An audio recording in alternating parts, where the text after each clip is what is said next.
अरे फतारा के घरवा में चलो होने चारा आई बौ नहीं हरवा तब मिला बौ दोबारा। अरे आई बौ नहीं हरवा तब मिला बौ दोबारा।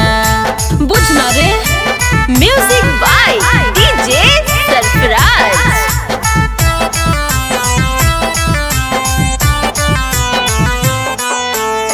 सब माजा देमी छौड़ी भतरा के खिलाई गे कौची हम करबौ छौड़ी तोरा बोलाई के। फिर जान ऐसे कहे बोलही। सब माजा देमी छौड़ी भतरा के खिलाई गे कौची हम करबौ छौड़ी तोरा बोलाई। गे छौड़ी कहे लगी कैनी हला प्यार गे छौड़ी एक बार लेनी जाला मार। अरे फतारा के घरवा में चलो होने चारा आई बौ नहीं हरवा तब मिला बौ दोबारा। अरे आई बौ नहीं हरवा तब मिला बौ दोबारा। ए जान थोड़ा इंतजार कर ले।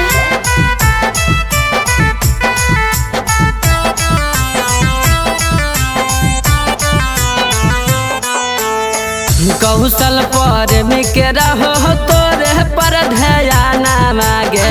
सौरभ सरगम रोजे करो हो मिलाना मागे।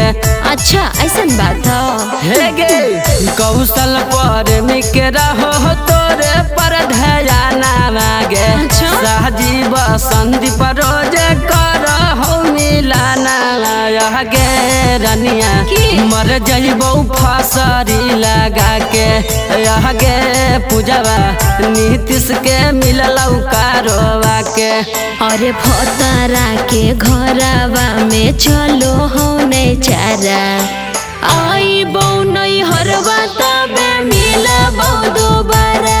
अरे आई बौ नहीं हरवा तब मिला बौ दोबारा। ए जान आबो हियो टेंशन मत ले।